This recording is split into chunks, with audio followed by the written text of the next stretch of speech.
I tap my phone awake to check the time, and notice 3 banking notifications stacked like dominoes. At first glance, nothing seems unusual, just my morning routine, sipping coffee in my small Boise apartment before heading to the office. But as I unlock the screen, my stomach drops. $3,980. $3,980. $3,980. 3 identical charges. Overnight, while I slept, my auditor training kicks in before emotion can take hold. I set my coffee down, the mug making a soft click against the coaster, everything in its place, as always. My face remains perfectly composed, the professional mask I've perfected over 7 years of examining other people's financial disasters. But my hands betray me, trembling slightly as I tap through to the transaction details. American Airlines. 3 separate business class tickets, purchased at 2:17 a.m. Impossible, I whisper to my empty kitchen. I haven't bought airline tickets in months, and certainly not in the middle of the night. I switch to Gmail, but something's wrong. The password I've used for years is rejected. After 3 attempts, a notification appears. Your password was changed 1 hour ago. A cold wave of violation washes over me. Someone has been inside my accounts while I slept. I tap the Forgot Password option and select Phone Recovery. Within seconds, my phone pings with a verification code. As I reset my password and log in, a notification appears showing the recovery email used for the recent change. p.garcia.mom@aol.com. P. My mother's email. I sit very still, processing this information with the detached precision that makes me good at my job. The evidence forms a clear pattern, but my mind resists the conclusion. Parents don't steal from their children, they just don't. As I scroll through my inbox, I find them 3 airline confirmations, already marked as read. Business class tickets to Maui. One for my father, Mitchell. One for my mother, Paula. One for my brother, Evan. My phone buzzes with a text.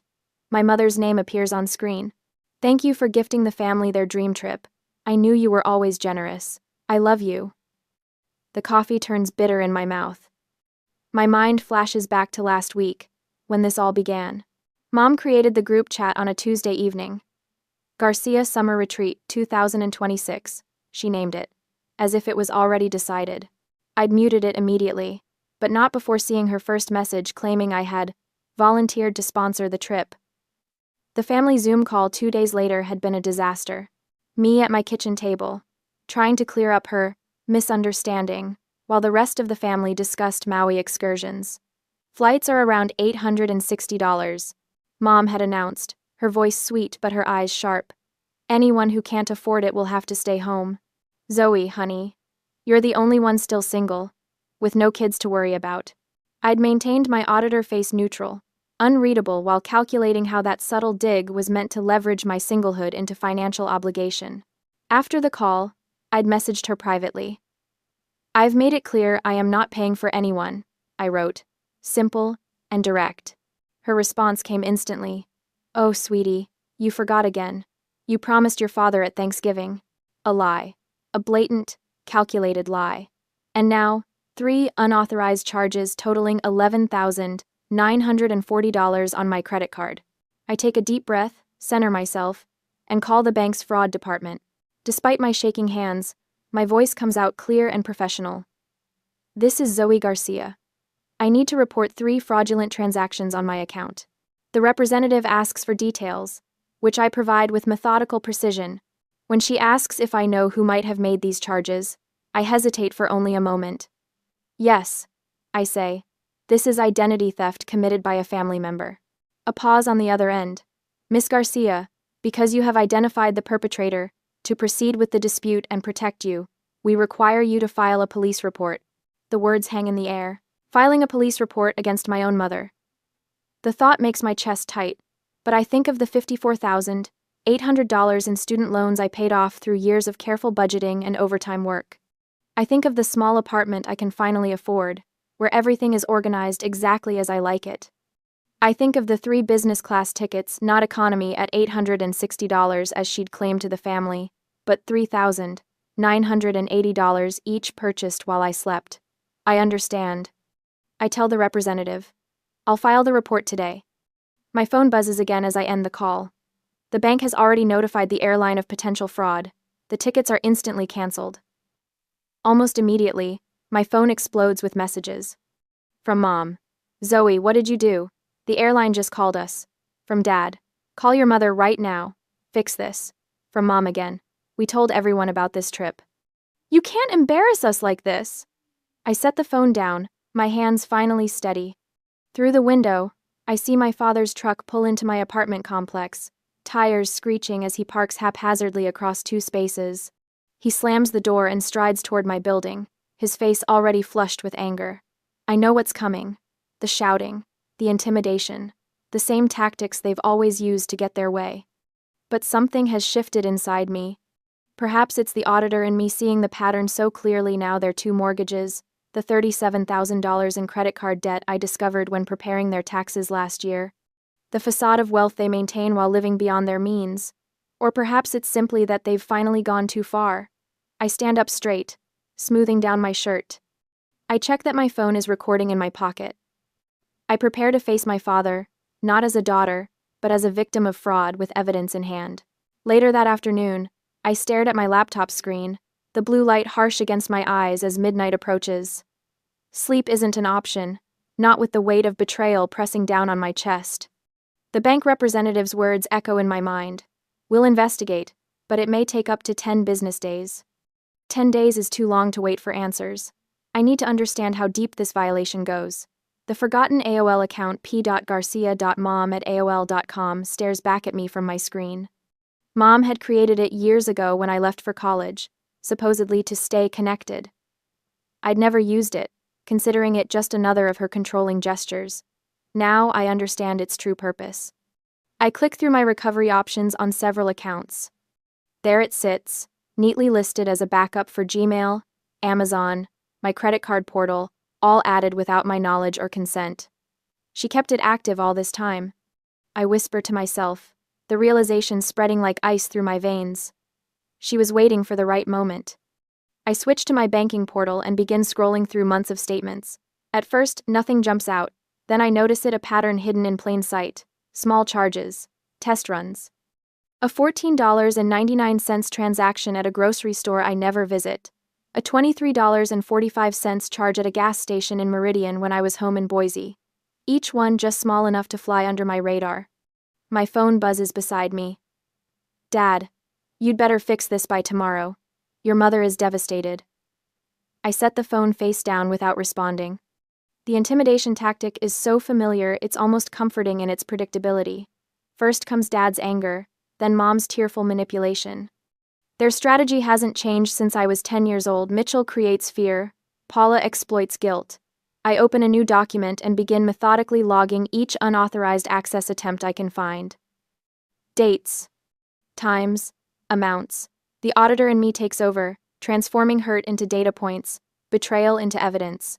An email notification pops up, Aunt Virginia forwarding a family message from Mom. I'm so sorry, everyone, but our family trip might be canceled. The economy tickets, $860 each, are selling out fast, and Zoe's having some kind of breakdown about helping the family. Please pray for her. I laugh bitterly. Business class at $3,980 versus $860 economy, a $9,360 difference she conveniently failed to mention to anyone. The lie is so brazen it momentarily takes my breath away.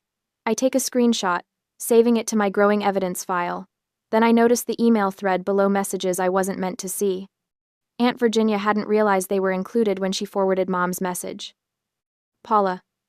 We need to book soon before she changes her mind. Once the charges go through, she won't make a scene. She hates confrontation too much. Mitchell. Her credit limit is high enough? We need 3 tickets. Paula. She's been working overtime for 2 years. Trust me, she has the credit. She'll cave once it's done, she always does. Family obligation is her weakness. I push away from my desk, stomach churning. They had planned this for months, dissecting my finances, targeting my vulnerabilities, discussing me as if I were an ATM rather than their daughter. The next morning, bleary-eyed from lack of sleep, I dive deeper. Bank statements spread across my kitchen table like evidence at a crime scene. Coffee grows cold beside me as patterns emerge with terrible clarity. My parents' financial house of cards becomes clearer with each document I examine. 2 mortgages underwater. Credit card statements showing minimum payments. Collection notices poorly hidden in their desk drawer when I helped organize their tax documents last year. The endless stream of new furniture and clothes and vacations, all to maintain the appearance of success while drowning in debt. And it wasn't just me. Notes in my mother's handwriting about Aunt Virginia's card, helping with a roof repair. A reference to cousin Hannah's contribution to medical bills. My brother Evan's ruined credit score makes sudden, terrible sense. I remember the pride I felt paying off my student loans, $54,800 eliminated through 3 years of brutal overtime, and living on rice and beans. The apartment I saved for, the emergency fund I built. All of it seen not as achievement but as an untapped resource by the people who should have been proudest of me. This isn't about money, I say to the empty room, my voice stronger than I expect. It's about control. I reach for my phone and open my banking app, enabling every security feature available. 2-factor authentication, login notifications, spending alerts. I change every password, using random strings of characters instead of anything personal. Security questions become nonsense answers no family member could guess. Then I create a new email account with a username unconnected to any personal information. I set up password manager apps, digital keys, authentication backups. Each new security wall feels like reclaiming a piece of myself. My phone rings, Mom's face appearing on screen. I decline the call and add a note to my evidence file. 8:42 a.m., third attempt to contact. By afternoon, I've secured every account I own and documented each step of the process. The bank confirms the transactions remain frozen pending investigation. The airline emails confirmation that the tickets are officially canceled, funds to be returned once the fraud investigation concludes. Outside, rain taps against my window. Inside, for the first time since discovering the charges, I feel something other than shock and betrayal. My hands no longer tremble as I organize my documentation. My breath comes easier as I prepare for the confrontation I know is coming. The isolation is still there, the knowledge that I stand alone against the people who should have protected me. But beneath that pain, something else is growing.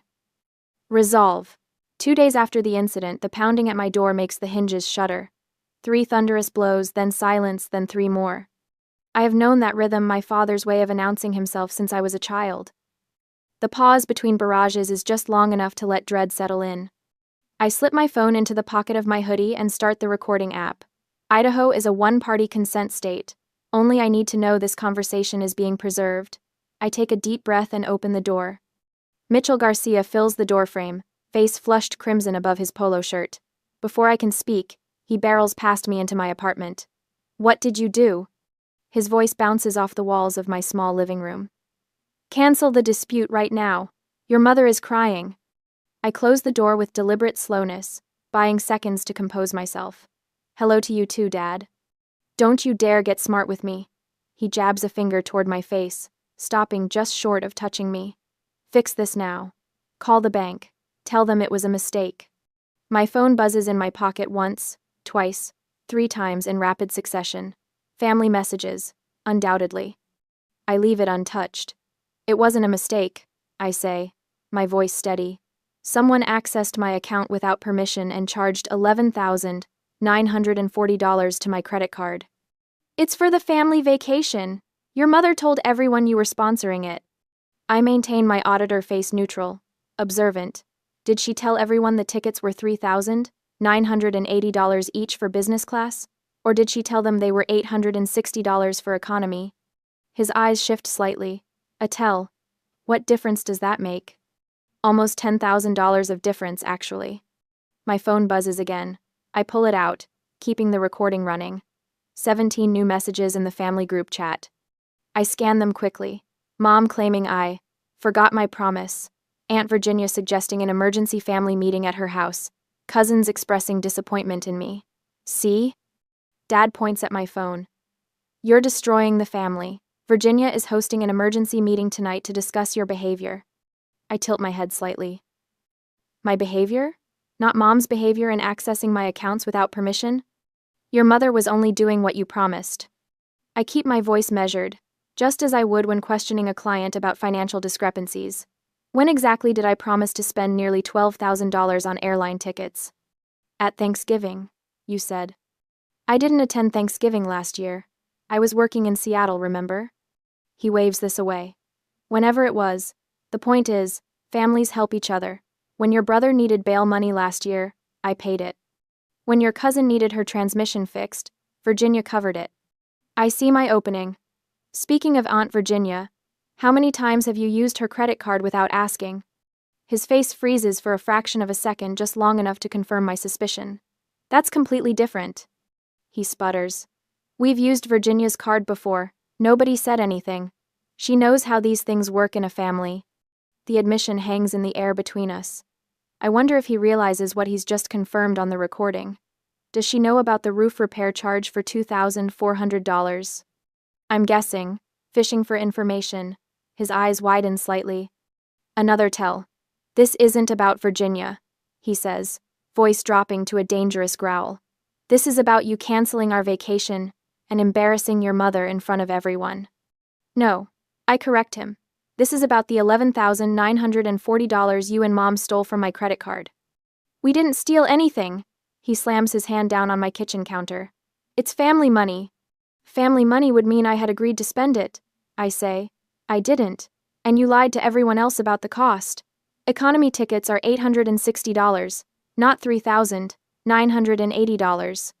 Why did you need business class if this was just about family togetherness? His face darkens. You think you're so much better than us with your fancy auditor job and your perfect credit score. You've forgotten where you came from. I remember exactly where I came from, I say quietly.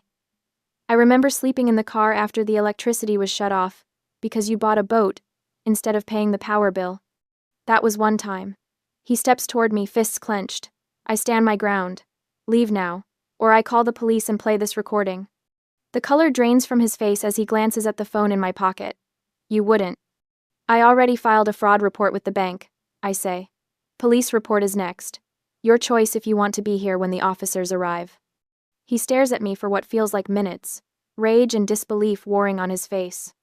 Then he turns and yanks the door open. Your mother and I gave you everything, he says, his voice suddenly tired. This is how you repay us? The door slams behind him. I lock it, then slide down against the wall until I'm sitting on the floor. My phone buzzes again. Aunt Virginia's name appears on the screen, not in the group chat, but a private message. Zoe, what's this about your mother making charges on my card? I've been reviewing my statements and found some transactions I don't recognize. Before I can answer, a text from cousin Hannah arrives. Hey, did Aunt Paula ever borrow your credit card? She used mine for what she said was a medicine emergency last month, but I just got billed for $1,100. The pattern clicks into place. I'm not the only victim, just the first to speak up. My hands shake slightly as I dial the non-emergency police number. The dispatcher connects me to an officer who takes my information with professional detachment. I provide dates, amounts, and the name of the bank's fraud department contact. The officer assigns my case a number, #81 ID. We'll be contacting Mr. and Mrs. Garcia for a statement. She tells me. The bank has already provided preliminary documentation of the unauthorized access. I thank her and end the call, just as notification from my bank appears. Fraud investigation complete. Disputed charges $11,940, reversed. Funds will appear in 2 to 3 business days. Almost immediately, my phone lights up with incoming calls. Mom, Dad, Mom again, Dad again. I silence each one, watching them stack up in my missed calls list. For the first time since discovering the charges, I allow myself to cry. Not from sadness, but from a complex tangle of emotions I can't quite name. Relief, vindication, grief, resolve, all washing through me in waves. When the tears subside, I open a blank document on my laptop and begin typing a letter to my parents. 3 paragraphs in, I delete it.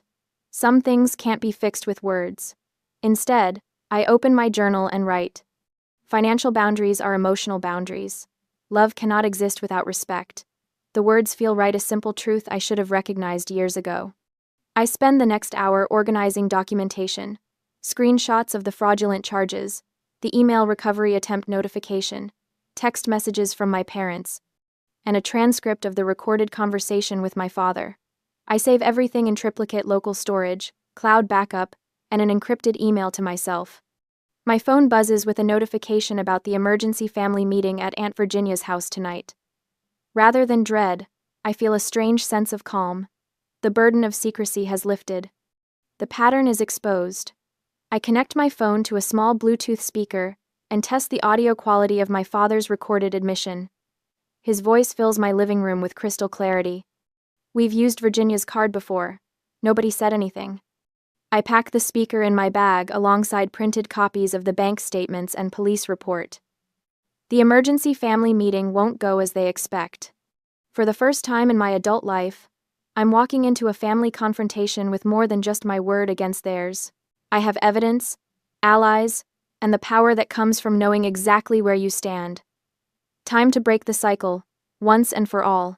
On the family emergency day, I park 3 houses down from Aunt Virginia's colonial-style home, my hands steady on the wheel.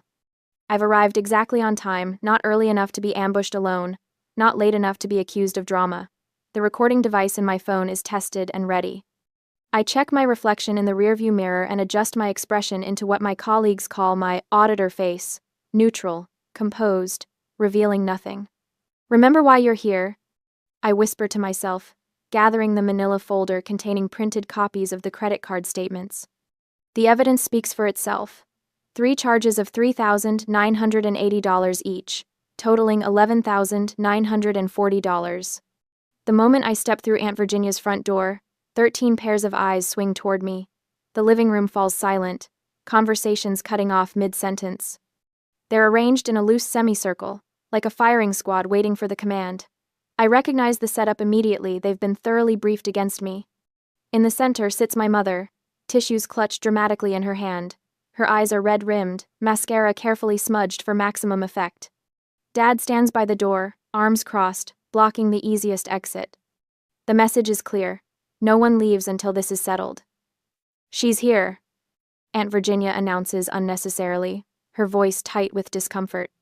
She gestures to an empty chair positioned directly across from my mother, the hot seat. I take it without hesitation, placing my folder on my lap, and wait. The first rule of auditing: let the subject talk. People revealing their own inconsistencies is always more effective than pointing them out. Honey, my mother begins, her voice wavering with practiced vulnerability. We're all so worried about you. I remain silent, my expression unchanged. I don't know what's wrong with her, she continues, addressing the room while dabbing at dry eyes. Her audit job is too stressful. The pressure has been building for months. My cousin Brandon leans forward.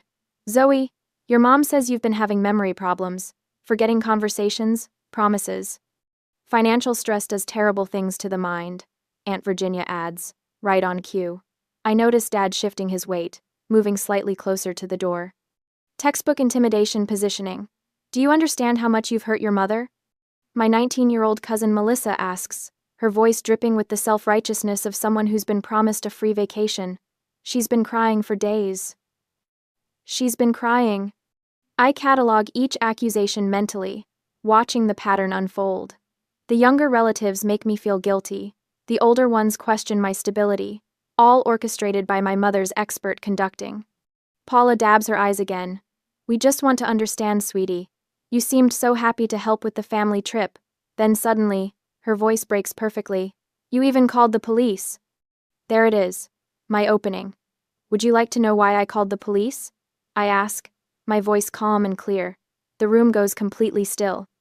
Without waiting for an answer, I open my folder and remove the credit card statements. I pass copies to Aunt Virginia and Uncle Robert, the family's unofficial leaders. These are my credit card statements showing 3 charges of $3,980 each, totaling $11,940, made at 2:17 a.m. while I was asleep. I keep my tone professional, as if presenting findings to a client.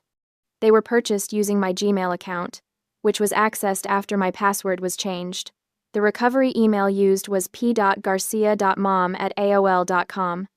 My mother's face flushes. Those numbers can't be right. The airline confirmed these were business class tickets, not economy tickets, at $860 as you told everyone else. I continue as if she hadn't spoken. The police report number is #81ID, if anyone would like to verify. Uncle Robert's eyes widen as he studies the statement. Business class? Paula said economy was already stretching the budget. That's not. My mother begins, but Aunt Virginia interrupts her. Paula, you say that. She pauses, her expression shifting as pieces click into place. Last year you were nice enough to help me set up my online utility payments. After that, there was a $2,400 charge for roof repair I never authorized. The room temperature seems to drop 10 degrees.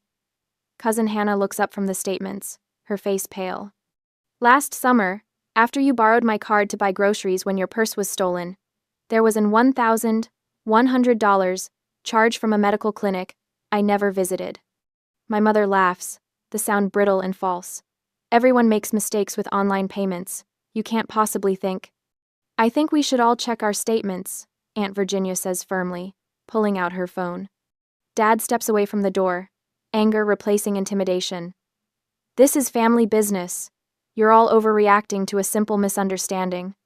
A misunderstanding of $11,940? Uncle Robert asks, his voice dangerously quiet. My parents exchange glances. Mom stands abruptly. We should discuss this at home, Mitchell. But as they move toward the door, Uncle Robert steps into their path. I think we need answers first, Paula. I reach into my pocket and remove my phone.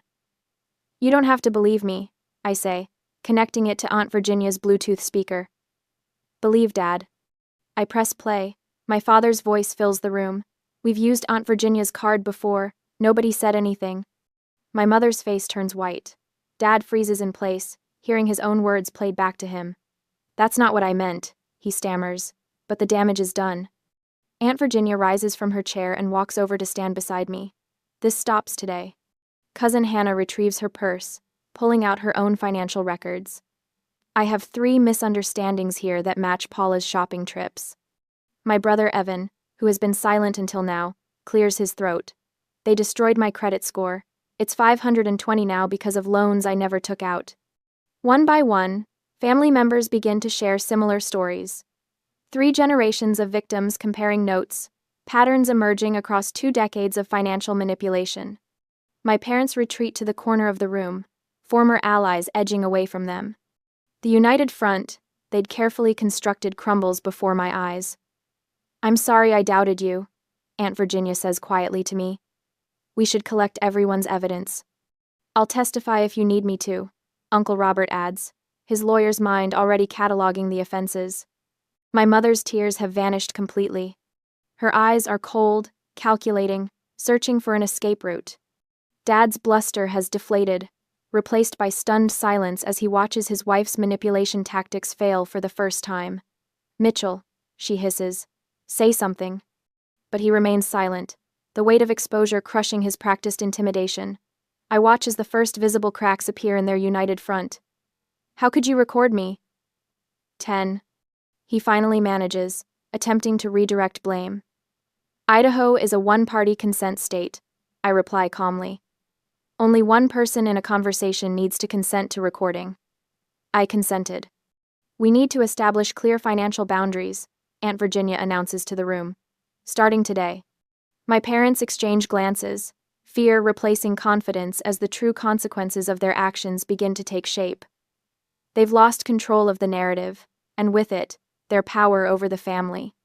The facade that took decades to build has crumbled in less than an hour. I remain seated, my auditor face finally revealing a trace of satisfaction. The tables have turned, and for once, the manipulators are the ones with nowhere to hide.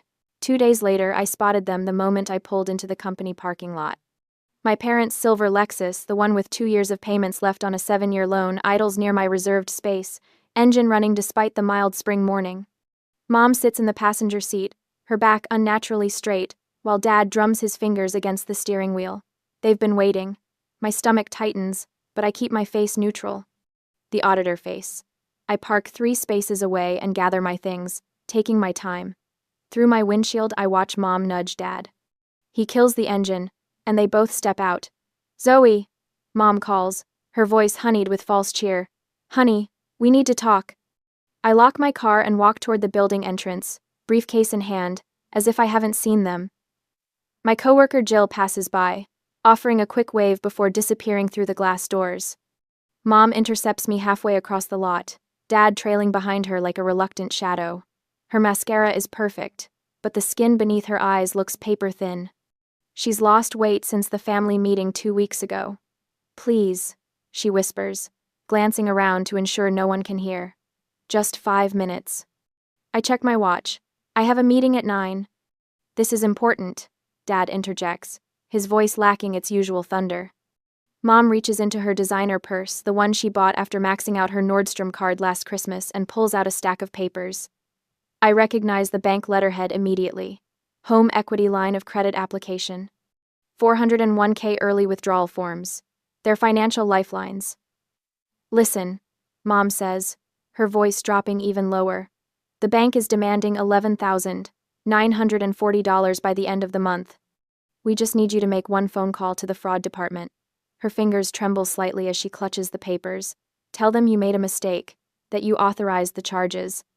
I stand perfectly still, watching the desperation play across her face. We'll pay you back, Dad adds, eyes darting toward the office building. We swear. We just need time to get the money together. You know I can't do that, I reply, my voice flat. Filing a false police report is a crime. Mom steps closer, perfume enveloping me like a toxic cloud. Think about what this means, Zoe. Your father and I might not be at Thanksgiving this year, or Christmas.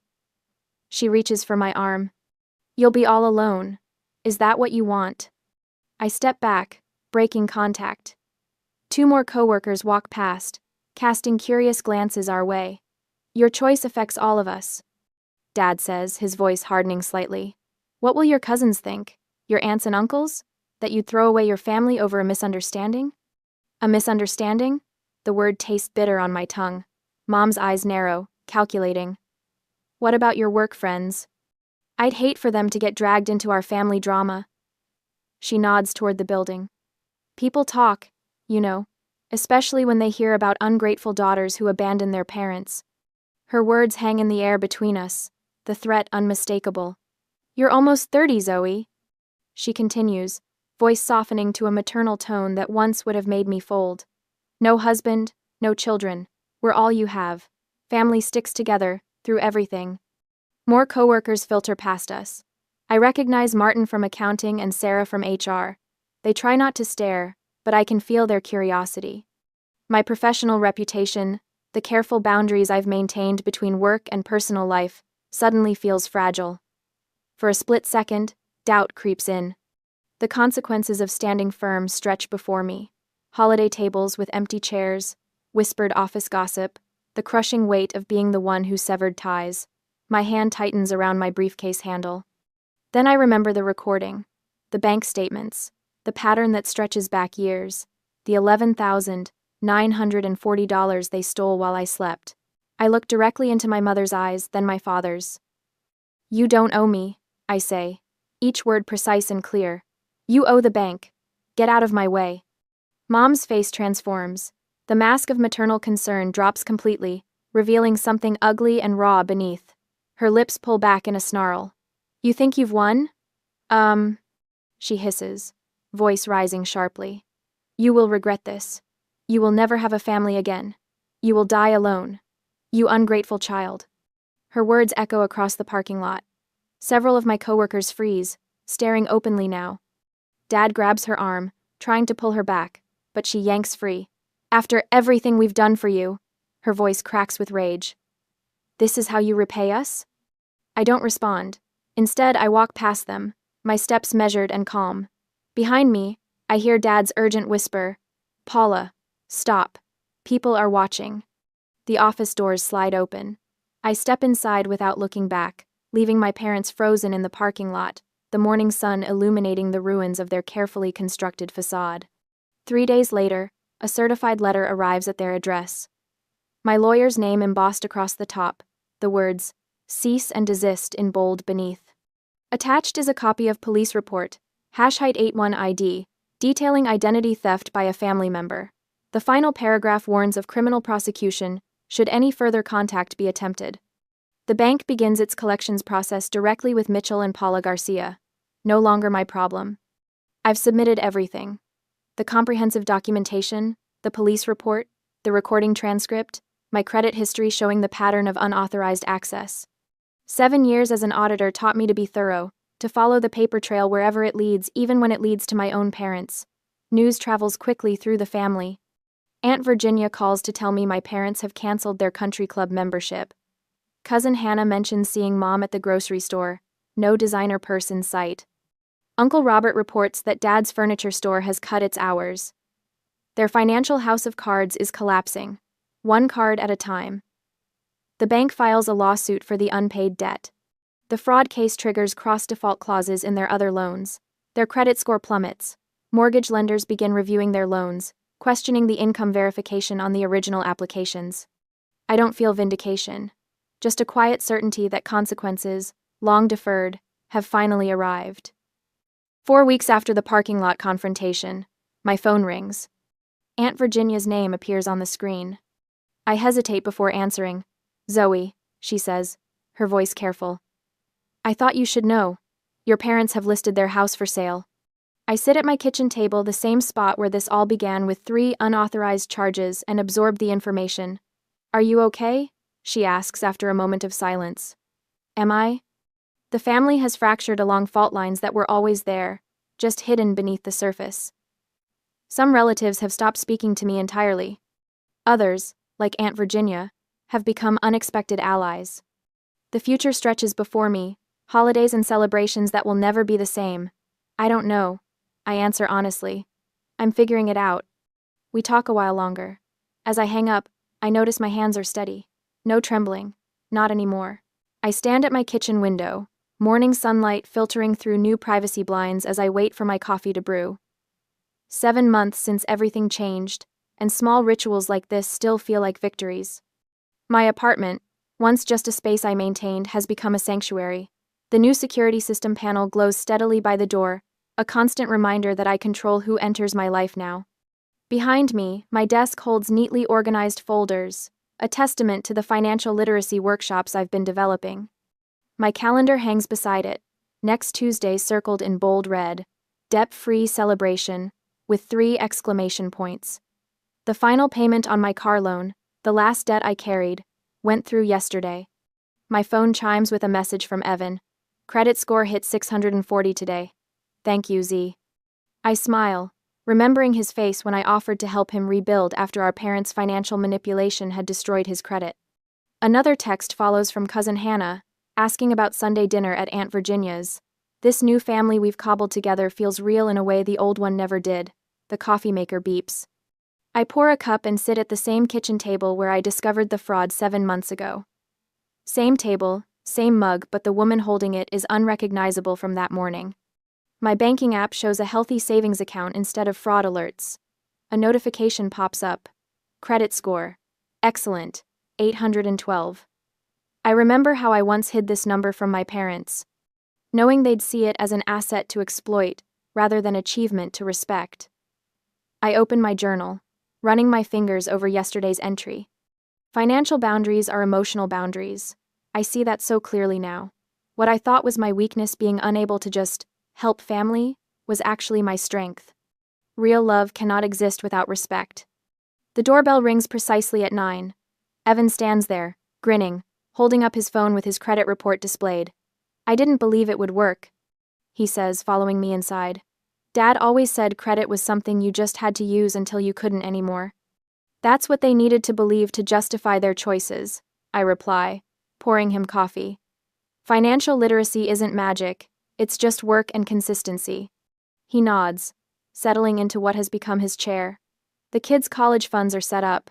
First time I've saved money in my life." "How does it feel?" "Weird," he laughs. "Good weird." He pauses, stirring his coffee. "Remember when Dad would take us to that expensive steakhouse every time the credit card bills arrived? Mom would complain about money the whole way there." I laugh, something I couldn't have done months ago when thinking about them. Their logic was so twisted. Spend money to feel better about not having money.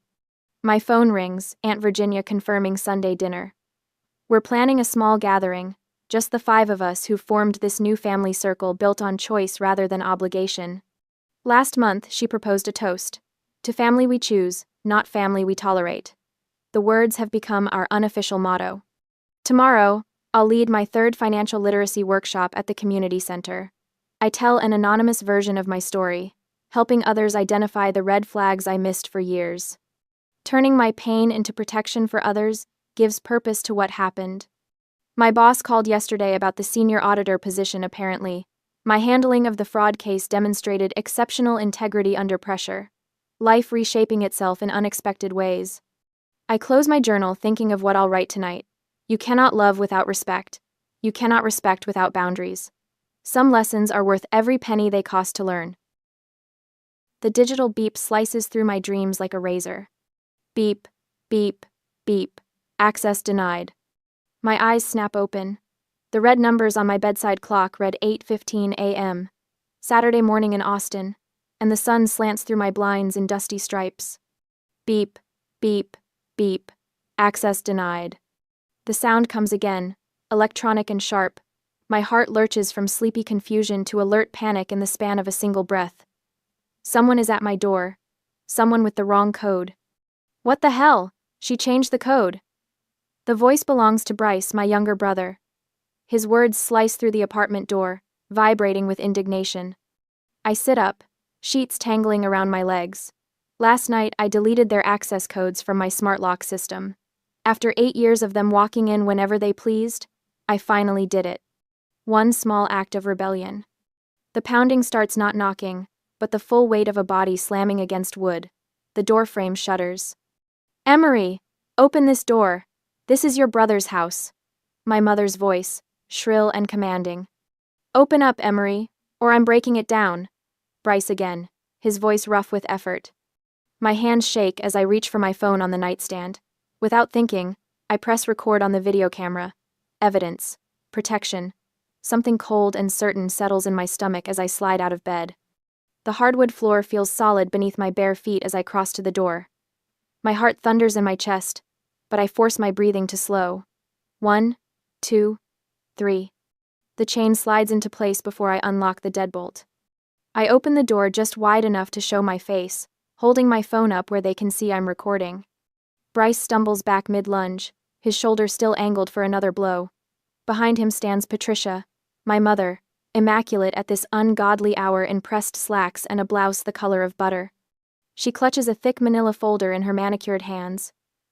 My father hovers by the elevator, looking everywhere but at me. What are you doing? My voice emerges as barely more than a whisper. Patricia scoffs, brushing imaginary lint from her sleeve. Stop this nonsense. We're here to get the house ready. Bryce needs you to sign these papers. She brandishes the folder like a weapon. I stare at the three of them, and suddenly, I'm back at last night's dinner. My father's birthday celebration at Carmela's, his favorite steakhouse. The moment plays in my head with crystal clarity. Patricia raised her wine glass, the chandelier light catching it and creating a subtle shimmer. And to Bryce, who's finally getting the asset he deserves to start his business. The table had gone quiet. I'd looked up from my barely touched fillet. What asset? My mother laughed, a cold, tinkling sound like breaking glass. The condo, silly. You're just crashing here. It's always been for Bryce. Everyone laughed. My Uncle Ted, my cousin Mallory, even my father, whose birthday we were celebrating. They all laughed while I sat there, blood draining from my face, fork suspended midair. The condo I'd bought 8 years ago. The condo where every mortgage payment had come from my bank account. The condo that was supposed to be temporary until I saved enough for New York, for the master's program I'd given up when Dad lost his job. Now they stand at my door, expecting me to hand over my home. No. The word falls from my lips, small but firm. Bryce's face contorts. What do you mean, no? Something shifts inside me. The tremor in my hands stills. The tightness in my chest loosens just enough to let me breathe. I straighten my spine and meet his gaze. I mean, no, you can't come in, and this is not Bryce's house. I push the door closed and turn around. My desk sits 10 feet away, bottom drawer slightly ajar from last night's frantic search. I grabbed the stack of papers I'd pulled out after the dinner after I realized what they were planning. When I face the door again, I hold them up. The deed, the mortgage statements, 8 years of payments from my account, all bearing one name, Emery Nash. This, I say, my voice shaking but clear, is my house. The shock on their faces would be comical if it weren't so terrible. My mother's perfectly lined lips part in outrage. Bryce's face flushes crimson. My father finally looks at me, his expression unreadable. For one suspended moment, we all stand frozen in tableau. Then I slam the door shut. The deadbolt slides home with a satisfying click, followed by the electronic lock's beep and announcement that I am safe. On the other side, the screaming begins. My mother's voice rises to a pitch I've never heard before. Bryce pounds on the door, each impact shaking the frame. My father's lower tones rumble between them, trying to quiet them down.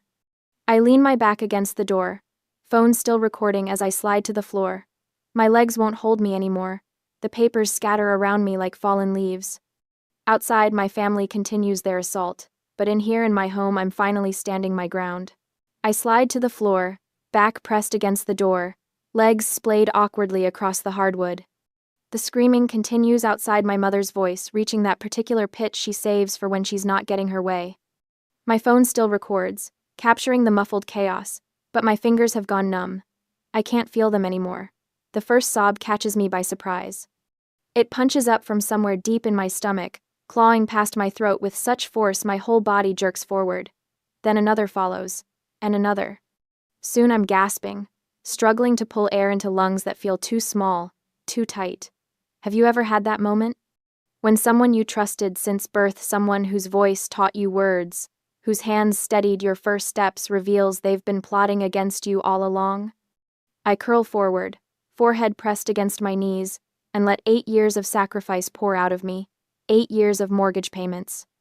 8 years of staying in Austin instead of pursuing my master's in New York. 8 years of believing I wasn't good enough yet, that I needed to save more, prepare more, be more. All while they planned to take the one thing I'd managed to build.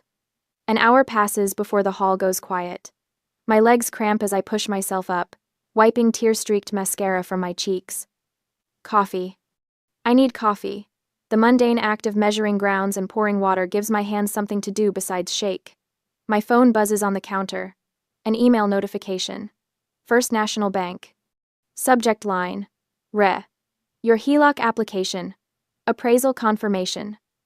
The mug slips from my hand, clattering against the countertop but miraculously not breaking. I grab my phone, scanning the message with growing horror. Dear Miss Nash, this email is to confirm your appointment with our appraiser, Mr. Fields, for this coming Monday at 10 a.m. HELOC, home equity line of credit. A loan against my house. A loan I never applied for. My stomach drops through the floor. With clumsy fingers, I navigate to my credit monitoring app, the one I'd signed up for after college when my student loans kicked in. I scroll through recent activity, heart pounding in my ears. There it is, a hard inquiry from First National Bank, dated 1 week ago. The coffee machine beeps, but I don't move. My mind races, piecing things together with sickening clarity. They hadn't just claimed my condo was for Bryce at dinner. They'd already acted on it. They'd used my social security number, my date of birth, my personal information. The manila folder Patricia was clutching, it wasn't an application. It was the final paperwork they needed me to sign. I brace myself against the counter, suddenly dizzy. My mother. The only person who would know my social security number from when she helped me fill out college financial aid forms. Patricia, who still had copies of my birth certificate, just in case. The mastermind behind this whole scheme. And Bryce, the one who stood to gain. The one willing to use his shoulder to break down my door this morning. My tears dry up. The trembling in my hands stops. The crushing weight in my chest transforms into something cold and hard and certain. This wasn't just a family dispute over property. This was identity theft. This was fraud. This was a crime. My phone chimes with a text message. Ethan, my upstairs neighbor. We're not close, just the occasional nod in the elevator or casual chat by the mailboxes. Hey, heard the commotion. Sounded awful. Just letting you know I'm here if you need a witness or anything. I stare at his message, oddly touched by this small act of normal human decency. How sad that it stands out so starkly against my family's behavior. Thank you, Ethan. I might. Comma. I set down the phone and open my laptop. The bank's website loads, and I click the link for reporting fraud. The customer service number appears on screen, and I punch it into my phone with steady fingers. Fraud department. This is Karen speaking. How may I help you? My name is Emery Nash. My voice sounds strange to my own ears, flat, mechanical, like it belongs to someone else. I've just been notified of a HELOC application I did not make. You have an appraisal scheduled for Monday. I am reporting this as identity theft. Cancel the application. Cancel the appraisal. I'm so sorry to hear that, Miss Nash. Can you verify the last 4 digits of your social security number? I recite the numbers, then my birth date and address when prompted. The woman takes me through security questions. Mother's maiden name, first pet, elementary school. The very information Patricia had used against me. I see the application here, Miss Nash. You're saying you did not authorize this? I did not. And you believe you know who may have applied using your information? I hesitate for just a heartbeat. Yes. May I ask who? My mother, Patricia Nash. The words hang in the air between us. I've done it. I've reported my own mother to a federal bank for identity theft. There is no going back. I understand, Miss Nash. This must be very difficult. Karen's voice softens. I've flagged this application as fraudulent. The appraisal will be canceled immediately. Would you like me to place a freeze on your credit report as well? Yes, please. And will you be filing a police report? We recommend doing so in cases of identity theft, even when family is involved. My chest tightens. A police report would make this real in a way I'm not ready to face. Not yet. I'll consider it. I understand. Just know that the application has been stopped. No one will access your home equity without your consent. I thank her and hang up, sinking onto one of the bar stools at my kitchen counter. The sunlight streams through my blinds, creating long stripes across the floor just like it did this morning when the pounding at my door began. Was it only hours ago? It feels like years. My home remains mine. My family has been stopped for now, but as I stare at my phone, I know with absolute certainty, this is just the beginning. The bank calls on Saturday afternoon. Miss Nash, this is Amanda Heller from First National's Fraud Department. We've processed your report and frozen the HELOC application immediately. I thank her, my voice hollow.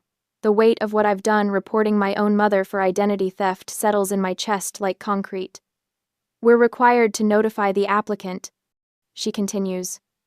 The contact number provided was for Patricia Nash. Is that correct? My stomach knots. Yes, that's my mother. A pause. I understand. Given the situation, would you like us to note a potential harassment concern on your file? I hadn't thought that far ahead. Yes, I whisper. Please do. After hanging up, I sit motionless at my kitchen counter, waiting for the explosion. My phone remains mercifully silent all afternoon. By evening, I've convinced myself they've finally accepted defeat. I'm wrong. Sunday dawns with a pounding at my door, so violent it rattles the framed photographs on my hallway wall. The sound jolts me from sleep, adrenaline flooding my system. Emery! Patricia's voice pierces through the wood. Not the controlled, butter-smooth tone she uses in public, but something sharp-edged and desperate. Emery, open this door right now. I pull on my robe and approach cautiously, keeping the chain latched as I crack the door. Patricia stands alone, her blonde hair perfect despite the early hour. She clutches a leather portfolio to her chest, knuckles white. The appraiser is coming tomorrow morning, she says, words rushing out. Bryce needs you to sign these papers right now. Her lie lands between us. She doesn't know I've already canceled the appraisal. There is no appraisal, Mom. My voice emerges calmer than I expect. I canceled it when I reported your fraud. The color drains from her face. For 3 heartbeats, the hallway falls silent enough to hear the hum of the elevator down the corridor. Then her features contort. You did what? The shriek rips from her throat. Do you have any idea what you've done? You've destroyed everything. An elderly couple walking to the elevator quickens their pace, exchanging uncomfortable glances. Mrs. Delgado can hear you, I say quietly. nodding toward my neighbor's door. I don't care who hears me. Patricia slams her palm against the doorframe. This is unbelievable. You're a woman, Emery. You'll get married and move away eventually. Stop being selfish and holding on to something your brother needs to build his career. The words should hurt. They've always hurt before. But something has shifted inside me, like a lock finally clicking into place. You taught me that family only matters when they need something from you. I tell her through the narrow opening. Lesson learned, Mom. Thanks. I close the door as she launches into another tirade. Her voice follows me as I walk to the kitchen, but it feels distant now, like background noise from someone else's apartment. My phone buzzes with a notification an hour later. Bryce has posted on Facebook, "Betrayed by my own flesh and blood. Some people would rather see their family fail than do the right thing." 6 likes, 3 sympathetic comments. I take a screenshot, saving it to a folder I've created labeled Evidence. Monday morning arrives with a fresh assault. My phone pings with a Google Business Review alert. Someone named Jay Thompson has left my interior design company a 1-star review. Unreliable designer, deceitful, mentally unstable. 5 minutes later, another appears on Yelp under a different name but with identical wording. I recognize Patricia's favorite phrases immediately. My hand doesn't shake as I take screenshots of both. Instead of panic, a cold clarity fills my chest. They're escalating, moving from emotional manipulation to attacking my livelihood. The phone rings. It's Aunt Marlene, my father's sister. The only person who ever stood up to Patricia at family gatherings. Emery, I just saw Bryce's Facebook post. What on earth is going on? I explain everything. The dinner, the locked door, the fraudulent loan application. My voice remains steady until I mention the fake reviews targeting my business. Those absolute vultures. Marlene hisses. Honey, this isn't a family squabble anymore. This is criminal. I know, I say. Aunt Marlene, I'm sending you an email right now. I just want someone else to have copies of everything. Send it all, she says firmly. Every last bit. Your mother has always been. Well, I won't say it, but using your social security number? That's not a family issue, Emery. That's a felony. After we hang up, I compile the evidence, the mortgage statements, the loan notification, the screenshots of reviews, the video from Saturday morning, and send it all to Marlene. The action feels like building a fortress around myself, brick by digital brick. My phone buzzes with a text from Ethan, my upstairs neighbor. Your mom was back this morning. Just for your information. My security camera caught the audio from the hallway. I text back. Can you save that footage? His reply comes instantly. Already done. Another ally. Another brick in the wall between me and the people who raised me. The week crawls forward. I lose a small client, the Hendersons, who needed help with their guest room. We heard you might be having some personal issues, Mrs. Henderson says awkwardly on the phone. We think we should go in another direction. The 1-star reviews are working. For the first time since Saturday, despair threatens to overwhelm my newfound resolve. I sit on my living room floor, surrounded by fabric samples for a project that might never happen, and allow myself 5 minutes to cry. When the tears stop, my phone buzzes with a text. It's from my father, the first contact since Saturday morning when he stood silently by the elevator, watching Patricia and Bryce attack my door. Family meeting. My house. Tonight. Attendance mandatory. I stare at the message, noting his choice of words. Not our house, but my house.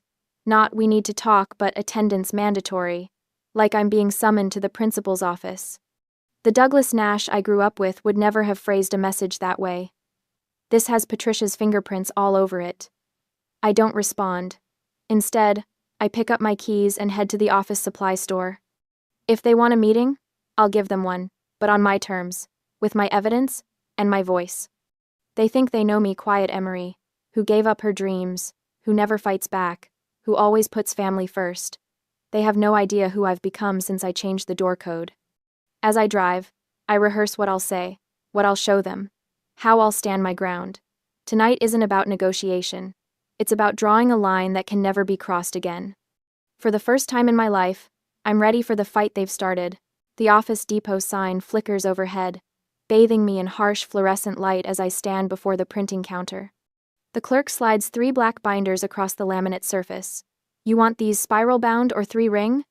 He asks. 3-ring, I answer, my voice steadier than I expected. I need to be able to add pages if necessary. The truth is, I hope I won't need to. The evidence I've assembled should be enough. 8 years of mortgage statements, the property deed with my signature alone, the fraudulent HELOC email, my credit report showing the hard inquiry I never authorized, screenshots of Bryce's Facebook rant and the 1-star reviews destroying my business reputation, all meticulously organized, just like I organize every client project. As I drive to my parents' house, the binders sit on my passenger seat like silent witnesses. Each one weighs exactly 2 pounds, 4 ounces. I know because I weighed them on the postal scale at Office Depot. 2 pounds, 4 ounces of truth. The autumn sun dips low on the horizon as I park in front of the brick colonial where I grew up. The house looks smaller somehow, less imposing than it did when I was a child. My hands grip the steering wheel until my knuckles turn white. I force my fingers to unclench. You're not the same person who sat silent at that dinner table, I whisper to myself. Not anymore. I gather the binders and walk up the familiar cracked concrete path to the front door. Inside, I can see them through the window. Patricia, Douglas, and Bryce, seated around the dining room table, like a tribunal awaiting a defendant. The oak table gleams under the chandelier light, polished to a high shine. My mother always polishes the furniture before ambushes. I don't knock. I still have a key. 8 years of having it, and today might be the last time I use it. They look up in unison as I enter. My father sits at the head of the table, his reading glasses perched on his nose, hands folded before him like a judge. Patricia sits to his right, her posture perfect, butter-yellow cardigan buttoned to her throat despite the warm evening. Bryce slouches to Dad's left, his eyes darting between his phone and my face. You're late, Patricia says. I check my watch. I'm actually 3 minutes early. We expected you to be at least 10 minutes early, she sniffs. That's how a respectful daughter behaves. I say nothing, just close the front door behind me. Douglas clears his throat and removes his glasses.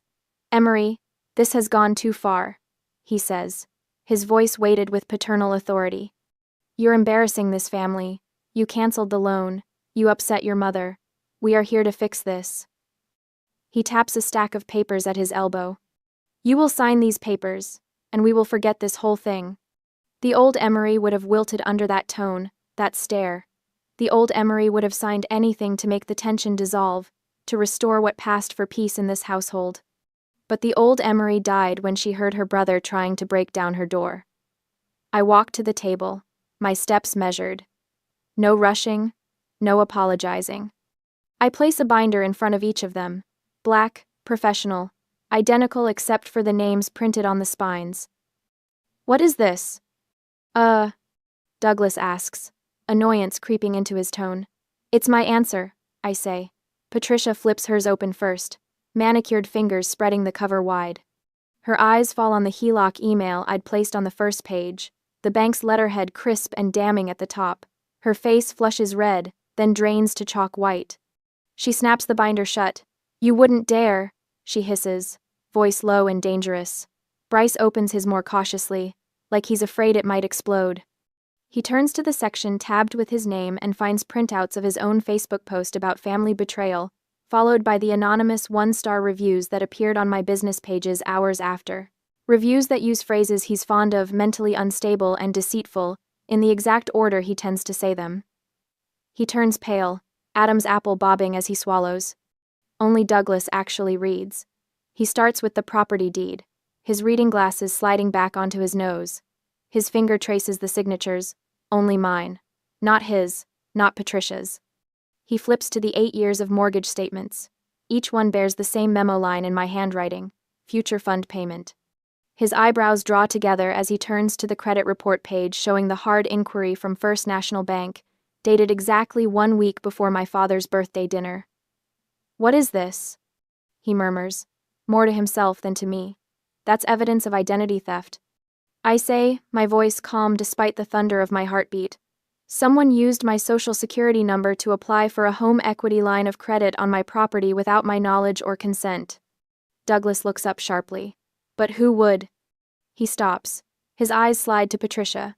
Understanding dawns across his face like a sunrise, but there's nothing warm in it. Just cold, clear light, revealing things he hadn't wanted to see. Patricia, he whispers, looking up at my mother with newfound horror. You used her social security number? The room stills. A car passes outside, its headlights sweeping across the living room wall like a searchlight. My mother doesn't apologize. She doesn't explain. Instead, she bursts into tears, not soft, remorseful ones, but sharp, angry sobs that erupt from her throat like accusations. He's your son, she shrieks, pointing at Bryce. We're going to lose everything! The words echo in the silence that follows. My father stares at her, mouth slightly open. Bryce can't meet anyone's eyes. He hunches further in his chair, suddenly fascinated by the grain of the oak table. The united front they presented when I arrived has shattered.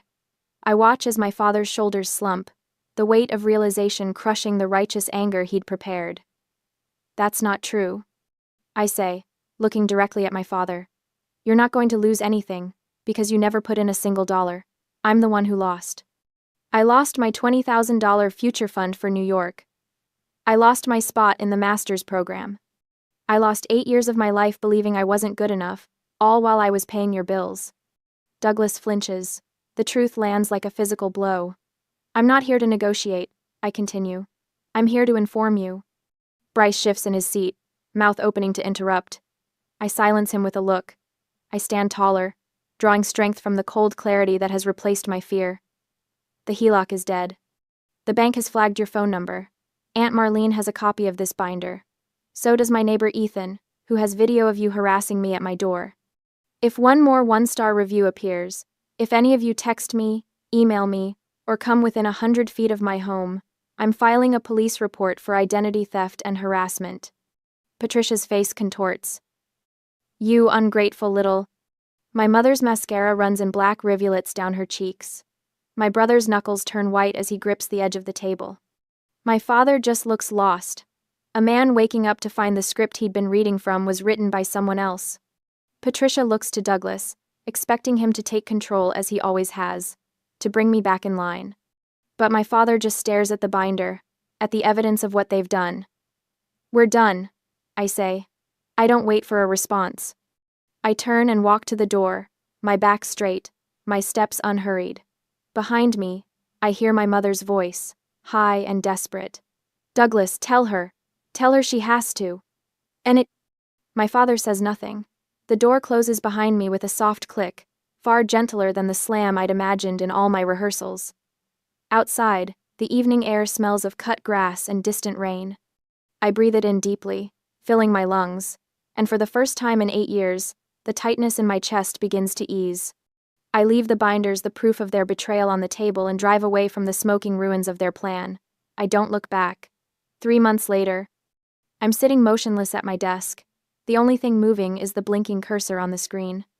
My Google business page, the one I spent 8 years building, now displays a glaring, sickening number: 1.5 stars. A perfect nosedive. From 4.9 stars and 80 positive reviews down to this. I scroll. Unreliable, unprofessional, mentally unstable, cancelled at the last minute. Every comment, whether anonymous or from a fake name, echoes my mother's tone and Bryce's spite. They were carefully crafted, not like amateur complaints, but like a deliberate takedown campaign. I fought them. God, how I fought. I sent Google and Yelp copies of the bank report, the video from my phone, even screenshots of Bryce's texts. I wrote professional explanations. This is part of a personal smear campaign. The only response I got was a soulless, automated email. We have reviewed your complaint and found these reviews do not violate our community policy. My phone rings on the desk, the sound making me jump. I've learned to hate that sound. I glance at it. Martin Lowell, Austin Modern. My heart sinks. This is it, the final blow. Martin is my biggest client. I take a breath, trying to keep my voice steady. This is Emery. Emery? Hi. Martin Lowell. His voice is too kind. That's always a bad sign. Listen, I'll be direct. We're going to have to pause the design contract for the South Congress project. I close my eyes. I understand, I say. the words feeling like ash. He sighs. It's not me, Emery. Your work is excellent. But the board. They saw the reviews. They see words like unstable, and they think lawsuit. Our investors are nervous. I understand. I repeat. What else can I say? That my mother did it. It sounds crazier than the reviews. I'm really sorry, Emery. Thanks for calling me, Martin. I hang up. The condo is silent. That's the third contract canceled this month. The one that was keeping my lights on. My mind drifts across town. I know what I'd find if I drove past the storefront Bryce had leased. A big, red, for lease sign hanging in the window. The grand opening banner he'd boasted about never having made it past the planning stage. His company, the one entirely dependent on that fraudulent loan, had collapsed before it even began. I'd called the bank. I'd canceled the appraisal. I'd reported the identity theft. I had won. But it's a small, hollow comfort, considering my career might soon follow his. I close my laptop. I walk to the window, looking out at the glittering Austin skyline. 8 years. I gave up New York for this view. I fought my own family to keep it. And now I have it, but I'm losing the career that pays for it. Sometimes winning feels an awful lot like losing. A hot tear of anger, not sadness, but pure, raw injustice slides down my cheek. I wipe it away, not gently, but angrily. No. I say the word out loud in the empty room. No, she doesn't win. He doesn't win. I look at my hands, the hands that sketched hundreds of designs, the hands that chose every fabric, every piece of stone. They're still here. They're still capable. I built this business from scratch, with nothing but talent, $20,000, and blind determination. I've lost my reputation, but the talent is still here. I can rebuild it. One client at a time, if I have to. I walk back to my desk and open my laptop again. I ignore the Google business page. I open my design software. I open the project file I'd been working on tirelessly for weeks, my submission for the city's Young Entrepreneur Program. The reviews could hurt me, but they couldn't stop my work. At least this time, I'm standing on ground that's truly mine. 5 months since I firmly claimed this house as my own. Sunshine streams through freshly washed windows, painting golden rectangles across my living room floor. The space breathes differently now. Potted herbs line the kitchen windowsill. Basil, mint, and rosemary, releasing their fragrance when my fingers brush against them. The snake plant beside my drafting table has sprouted 3 new shoots since January. Green things growing, small promises kept. My phone pings. An email from the City of Austin's Young Entrepreneur Program, the one I applied for in February when business was still a skeletal version of itself. Congratulations, Miss Nash. We are pleased to inform you that your application has been accepted. I read it twice, then a third time, just to make sure the words don't rearrange themselves. My hands tremble slightly as I scroll down to find another paragraph inviting me to speak at their spring conference, a SXSW Small Business Track panel. The road back wasn't quick or easy. After the 3-month smear campaign, I lost nearly half my clients. Each morning I'd wake up to check my business page, 1.5 stars glaring back at me like an accusation. But I refused to lie down and die. My business is under a personal smear campaign. I told every potential client who contacted me, laying the truth bare like tiles on a floor. Please judge me on my work. Some walked away. The ones who stayed, they saw my portfolio and decided it spoke louder than anonymous internet vitriol. I grab my coffee and step onto my small balcony. The April air carries the scent of someone's barbecue and freshly cut grass. A cardinal lands on the railing, considers me with a sideways glance, then flits away toward the oak trees lining the property. The elevator dings down the hall. I turn and catch Ethan retrieving his mail from the cluster of boxes near the lobby entrance. He glances up, notices me, and pauses. Unlike 6 months ago, there's no nervous hesitation, no pity in his eyes. "Saw, you're speaking at the SXSW Small Business Track," he says, folding a magazine under his arm. "That's big time. Congrats, Emery." No lemon tarts as peace offerings. No awkward attempts at rescue. Just simple acknowledgement between neighbors. "Thanks," I say, meaning it. Later that week, I stand at the edge of the conference stage, waiting for my introduction. My heart hammers against my ribs, but it's the clean fear of anticipation, not the dirty panic of those Saturday mornings when pounding at my door sent me into spirals of dread. The moderator's voice rings out. Please welcome Austin-based interior designer and entrepreneur, Emery Nash. I step into the spotlight, my burgundy blazer a splash of color against the stage backdrop. The microphone feels solid in my hand as I begin to speak. The woman at this podium bears little resemblance to the silent girl who once sat at birthday dinners, fork suspended, while everyone laughed at her expense. When I finish, the applause washes over me, warm and validating. I step down from the platform, scrolling through my notes when I spot them. Two familiar figures standing near the exit. My parents look smaller somehow. Dad's shoulders slope beneath his sport coat. Mom's hair is different, less severe. They approach hesitantly, like people who've forgotten how to navigate familiar terrain. You did good, kid, Douglas says quietly, the nickname from my childhood landing awkwardly between us. Patricia's eyes search mine. Really search, instead of just skimming past to find what she wants. Can we start over? Her voice lacks its usual cutting edge. Something shifts inside me. Not forgiveness exactly, but perhaps the soil where it might eventually grow. Maybe. I tell them, my voice steady, when starting over isn't just about you losing control of me. I smile politely, turn, and walk away to join a group of my peers who are waving me over to their table. Behind me, my parents stand alone. Freedom isn't when they stop pulling you down. It's when you stop letting them. My hand hovers over the brass doorknob, cold metal, smooth from decades of palms pushing through. I should knock. I should announce myself like a proper daughter returning home at 9:47 on a Tuesday night.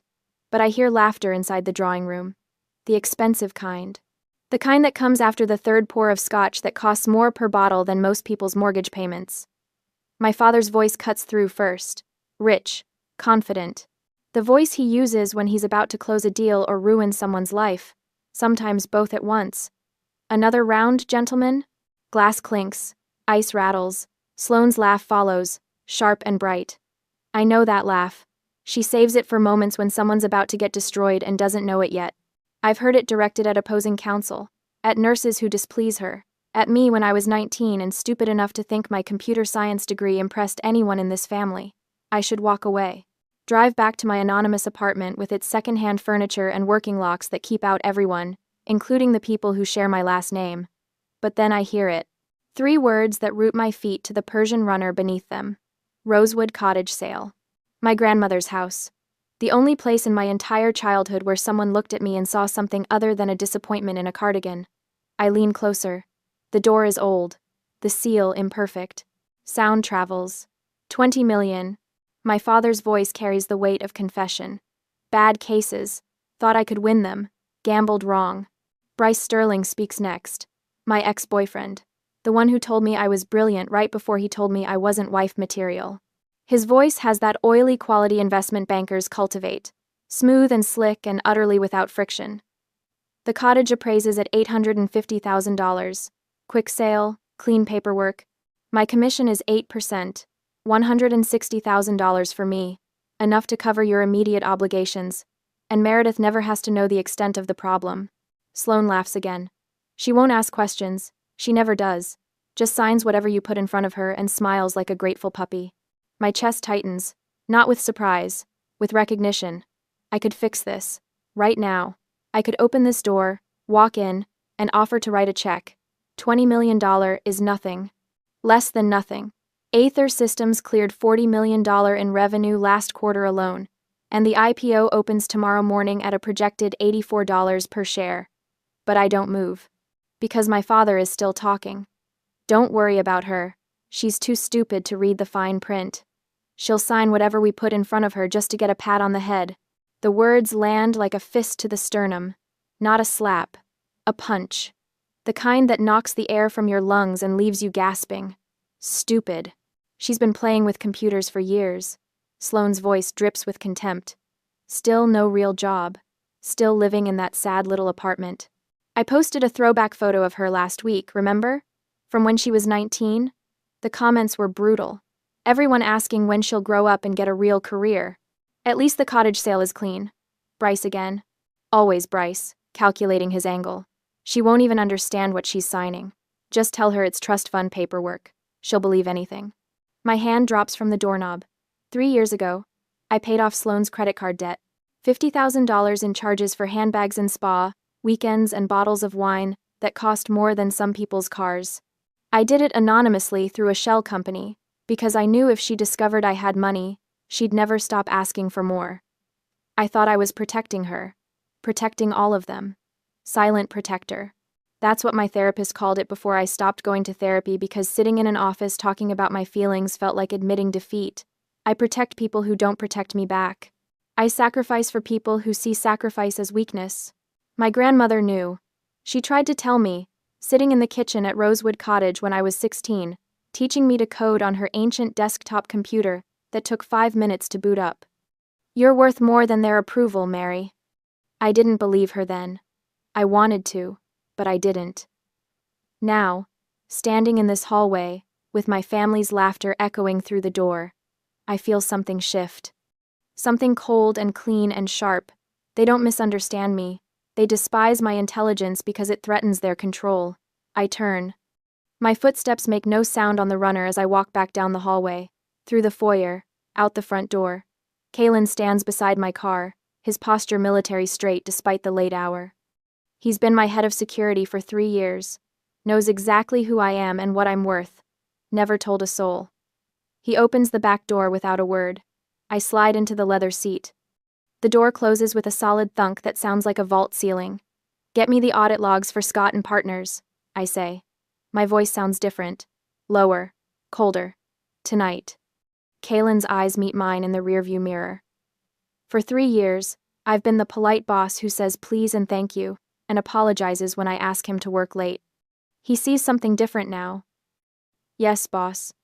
The engine starts. We pull away from the estate, from the people inside who think I'm too stupid to read fine print, too weak to understand what they're doing to me.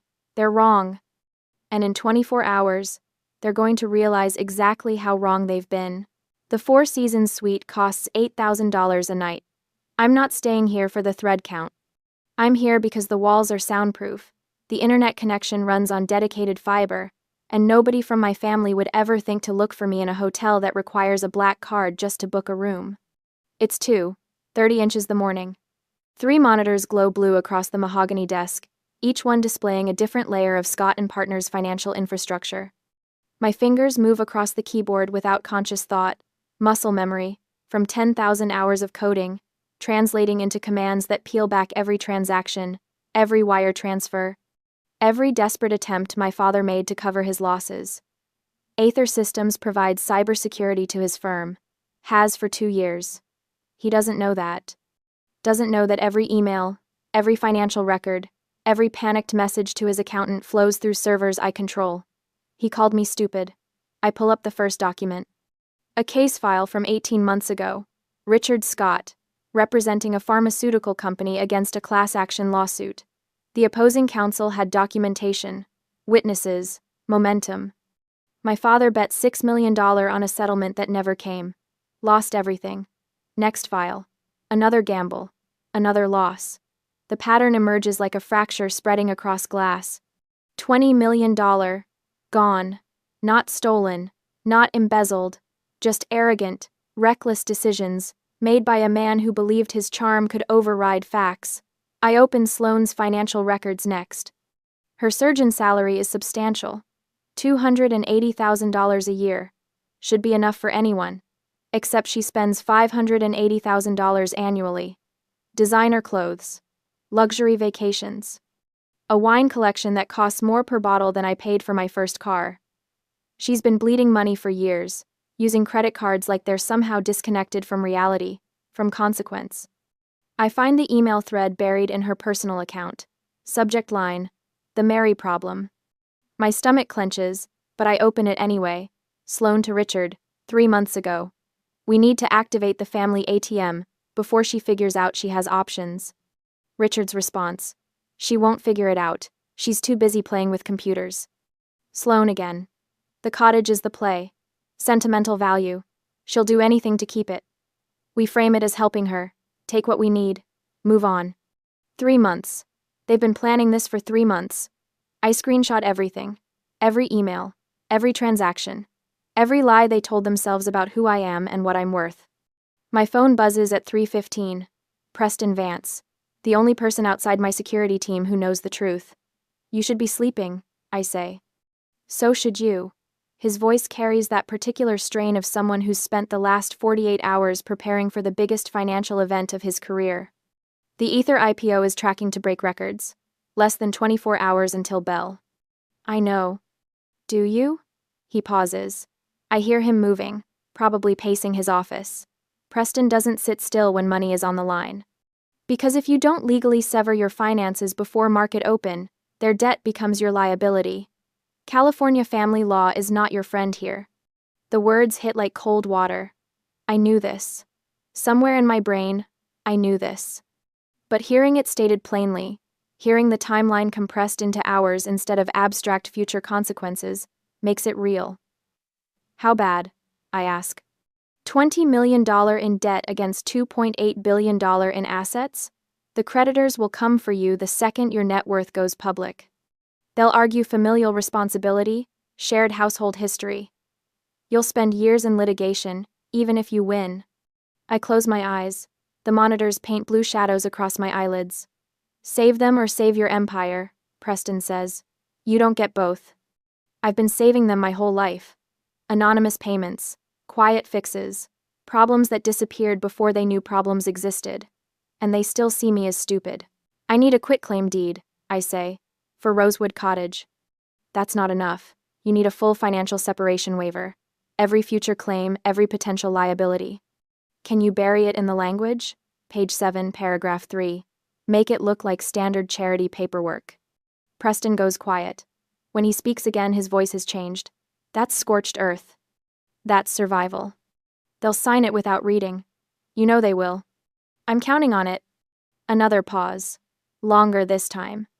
I can almost hear him weighing the ethics against the necessity, the familial obligation against the cold mathematics of wealth preservation. The friends and family IPO allocations. He says finally, if you include the waiver, they forfeit everything. How much? 1.5 million shares at projected opening. If we hit $84 per share, that's $126 million. If the stock performs the way I think it will. He trails off. I do the math instantly.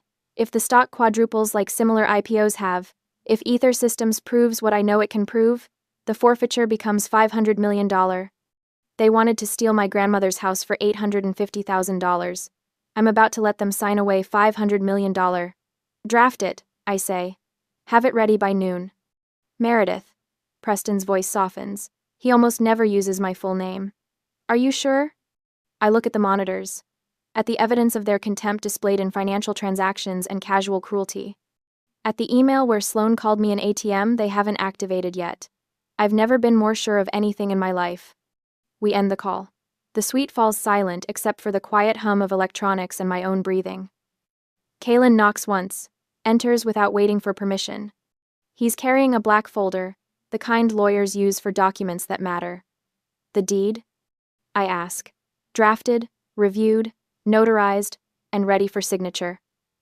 He sets it on the desk. They don't deserve you, boss. But I look up at him. Kalen never editorializes, never offers opinions. He provides security, maintains silence, executes orders without question. No, I say. They don't. He nods once, turns to leave. Kalen? He stops. Thank you. Just doing my job, boss. But we both know that's not true. His job is protecting my body. What he's actually protecting is something else entirely. After he leaves, I open the black folder. The quitclaim deed sits on top, official and innocuous. Underneath, buried in dense legal language exactly where I specified, the waiver clause waits like a landmine. They think I'm too stupid to read fine print. They're about to learn exactly how wrong they are. The Instagram notification hits my phone at 8:04 a.m. I'm sitting in my car outside a coffee shop 3 blocks from my apartment, engine idling, watching steam rise from a paper cup I haven't touched. The screen lights up with Sloane's post. It's a photo of me at 19. Unwashed hair pulled into a messy ponytail, oversized hoodie swallowing my frame, hunched over a laptop in the corner of the campus library. Dark circles under my eyes like bruises. I remember that night. 72 hours into a coding marathon, living on vending machine coffee and the kind of obsessive focus that makes you forget meals exist. The caption reads, TBT, to little sis's lost years tinkering with code. Some of us grew up. Family love, priorities. 847 likes already. I scroll through the comments, each one a small knife sliding between ribs. When will she get a real job? Such a disappointment to the family. Richard and Sloane turned out so successful. What happened to this one? My Aunt Margaret, always quick to perform concern, praying for her to find her path.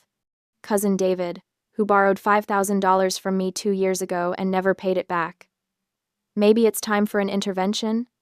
200 comments, all of them seeing exactly what Sloane wanted them to see: the failure, the embarrassment, the family burden who never grew up. I set the phone face down on the passenger seat. My coffee has gone cold. They're softening me up, making sure I'm wounded and desperate when I walk into that library at 3 o'clock. Making sure I'm grateful for whatever scraps they offer. Even if those scraps are my own grandmother's house, the cruelty is precise. Surgical. Sloane learned it in medical school, probably. How to cut exactly deep enough to cause maximum pain without quite killing the patient. I drive to Rosewood Cottage alone. The gate is unlocked. It always is. My grandmother never believed in keeping people out, which is probably why she left the house to me instead of to my father, who would have installed security systems and cameras and motion sensors that would make Fort Knox jealous. The gravel driveway crunches under my tires. I park in the same spot I always do, beneath the oak tree my grandmother planted when she was 23 and newly married, back when the world was smaller and promises still meant something. The house looks tired. White paint peeling near the roofline.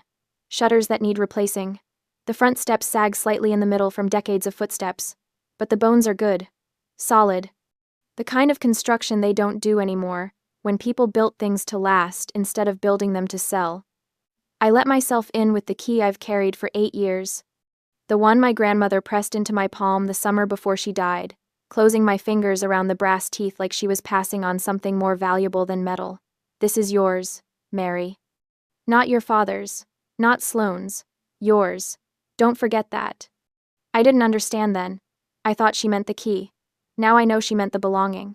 Inside, the air smells like dust and old wood and the ghost of her lavender perfume.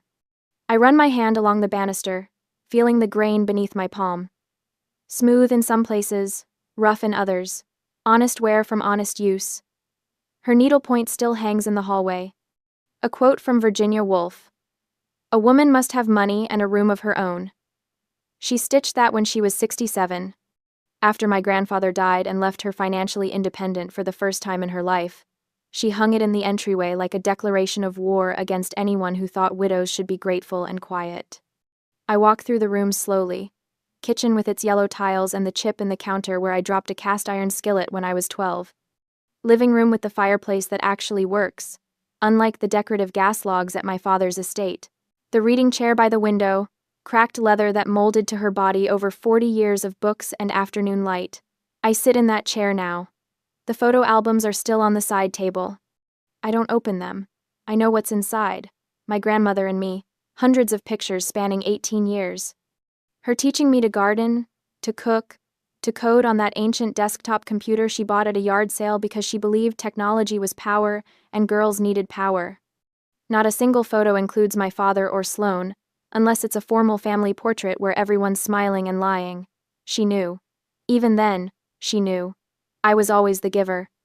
The one who showed up with groceries when she had the flu, who fixed her computer when it crashed, who sat with her during her last month when the hospice nurse said she had days left and everyone else had better things to do. Sloane came twice. My father didn't come at all. And when she died, they cried at the funeral. Loud, performative grief that made the other mourners pat their shoulders and murmur condolences. They wore black and dabbed at dry eyes and accepted sympathy like they'd lost something irreplaceable. Then they tried to sell her house 3 months later. I pull out my phone. Sloane's post has crossed 1,000 likes now. The comments have multiplied. My phone buzzes with texts from distant relatives I haven't heard from in years, all of them concerned, all of them CCing my father like I'm a problem that needs managing. The cruelty was designed. Calculated. They want me desperate and ashamed when I sign those papers at 3 o'clock. They want me so grateful for their attention that I don't ask questions. My grandmother's voice echoes in my head, clear as if she's sitting across from me. The house is wood and stone, Mary. Your dignity is what matters. I hear gravel crunch outside. Footsteps on the porch. The door opens without knocking. Kalen fills the doorway, a black folder in his hands. He's wearing his standard uniform. Dark suit, no tie, expression that gives away nothing. But his eyes are different today. Softer. Almost apologetic. The final documents, boss. He sets the folder on the side table. Everything's ready. I don't open it. I know what's inside. The quitclaim deed. The waiver. The trap that looks like surrender. He doesn't leave. Just stands there, hands clasped behind his back, looking at the needlepoint on the wall. They don't deserve you. His voice is rough, unused to emotion. Your grandmother would be proud of what you've built. Something in my chest loosens. Not much, just enough to breathe. Thank you. He nods once and leaves. The door clicks shut behind him. My phone buzzes. Preston's name lights up the screen. IPO opens at $84 per share. You're about to become a billionaire. Ready? I type back with steady fingers. More ready than they'll ever know. 2 o'clock arrives faster than it should. I stand in my apartment bathroom, staring at the black suit hanging on the back of the door. Tom Ford, tailored to fit like armor. I bought it 6 months ago for board meetings with investors who needed to believe a 26-year-old woman could run a company worth billions. Today, I'm wearing it to a family party. I dress slowly, each piece deliberate. The suit, the white silk blouse beneath it, the Patek Philippe watch that cost more than my father's car. My reflection stares back. Stranger and familiar. The woman my grandmother always knew I'd become. 2:47 p.m. 1 hour before market close. I get into the town car. Kalen drives without asking where we're going. He knows. I text Preston. The bait is ready. Let them take it. His response is immediate. They won't know what hit them. The car pulls away from my apartment building. I don't look back. Don't need to. That life ends today. I'm not going to a party. I'm going to a negotiation. And they wanted to see me sign my life away. They'll get their wish. Just not the way they expect. The library smells like leather and lies. Old money and older secrets.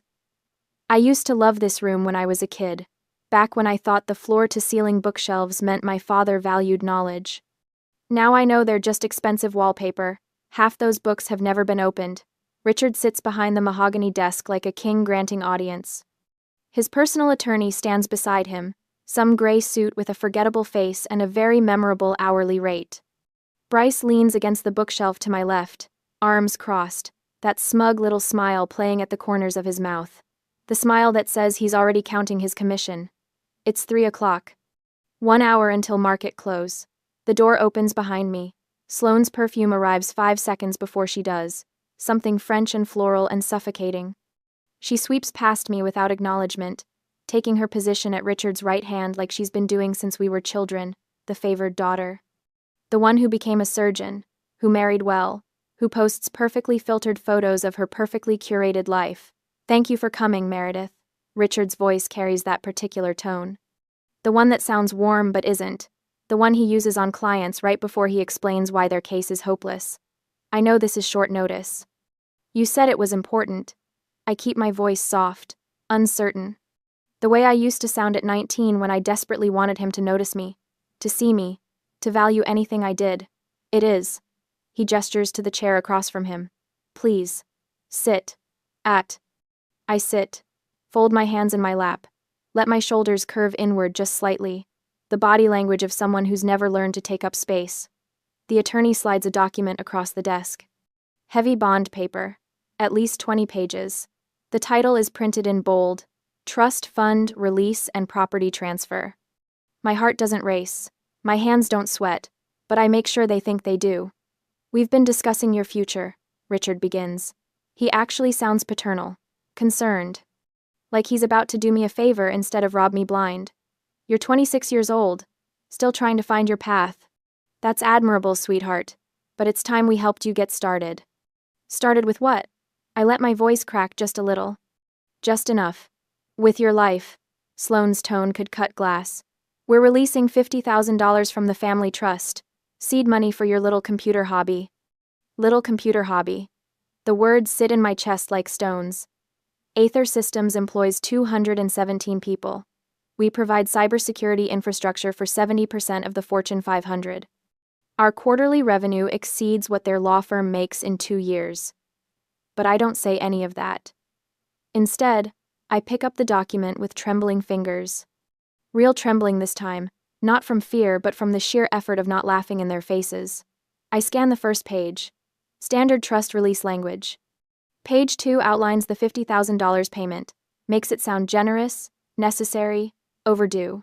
By page 3, we're into property transfer clauses. By page 7, paragraph 3, they're taking everything. Rosewood Cottage. My grandmother's house. The only place I ever felt safe.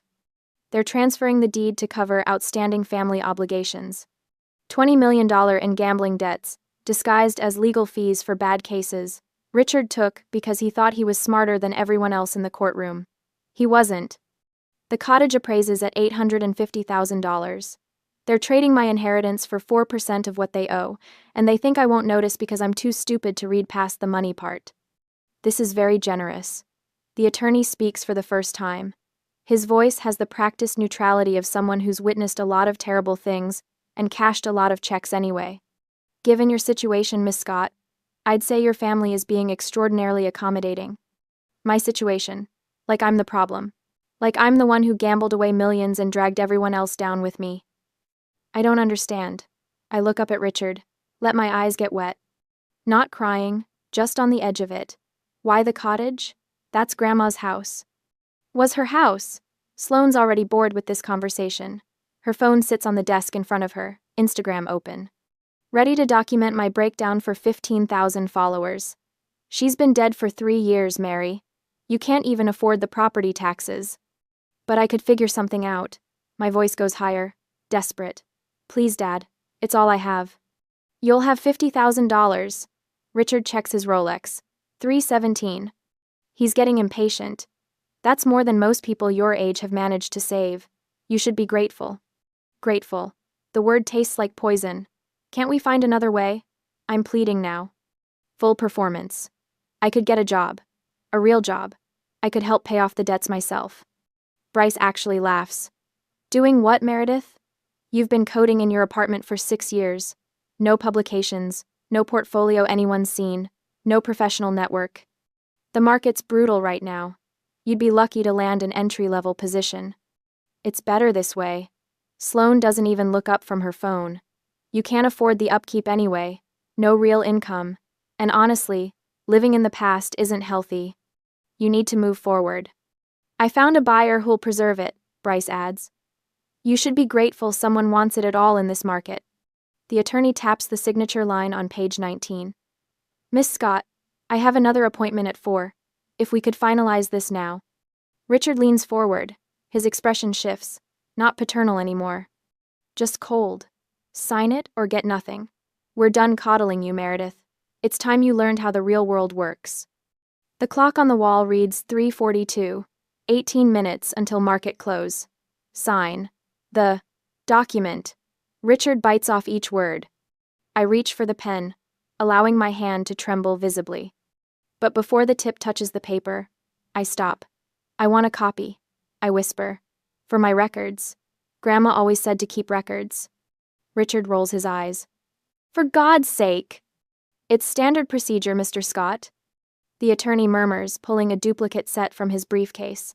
Actually, it's better for enforcement if we have duplicate originals, both parties holding an executed copy. He slides the second set across the mahogany. I sign the first one, then the second. My handwriting looks broken, uncertain on both. Richard signs.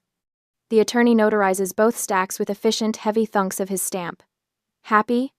Richard snatches his copy before the ink dries. Doesn't read past page 2. Never even glances at page 7.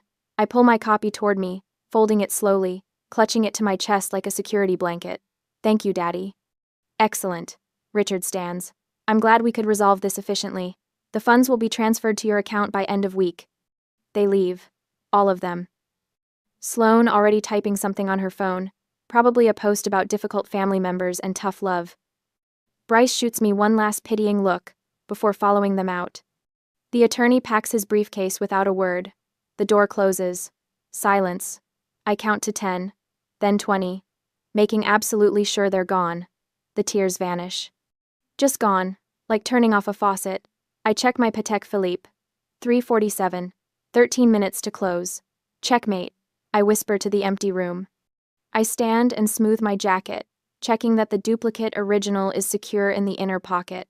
The document includes complete waiver of all future familial financial claims, including but not limited to friends and family stock allocations, inheritance expectations, and corporate benefits. They just signed away $504 million for $50,000 and a cottage worth $850,000. I walk to the French doors that open onto the terrace. Outside, the garden party is already starting. I can hear the string quartet tuning up.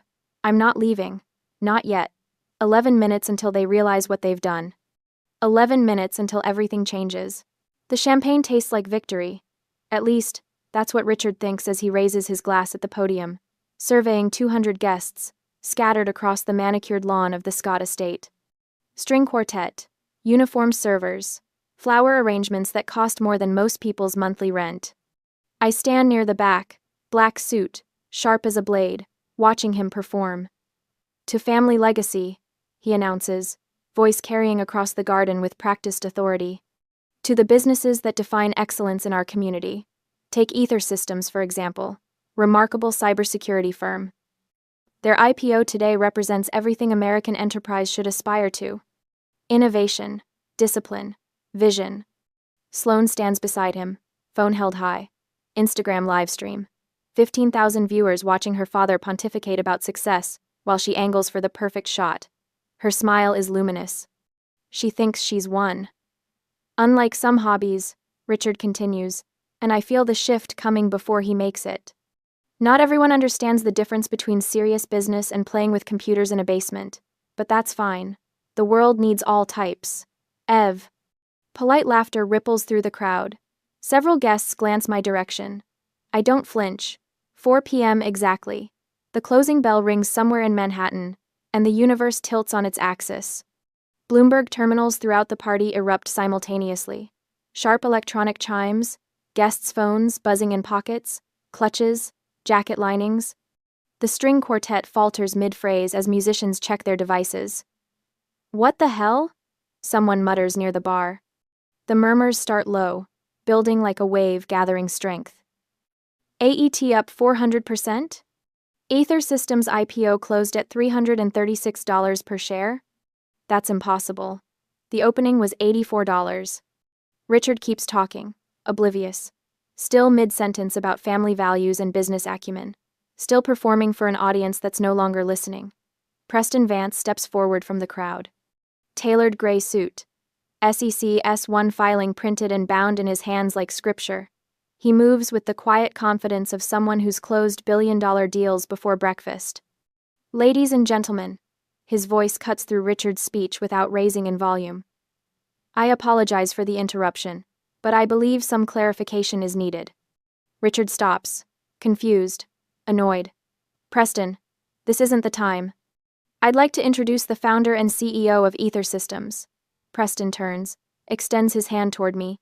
M.J. Scott, who's been operating under her initials for privacy. Silence crashes over the garden like a physical force.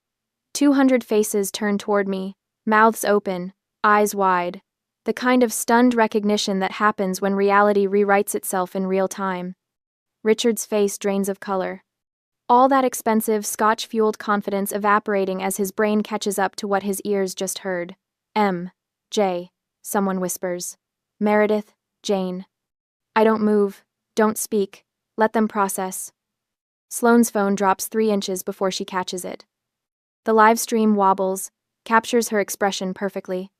Mathematical horror beginning its slow crawl across her features. Richard recovers first. Of course he does.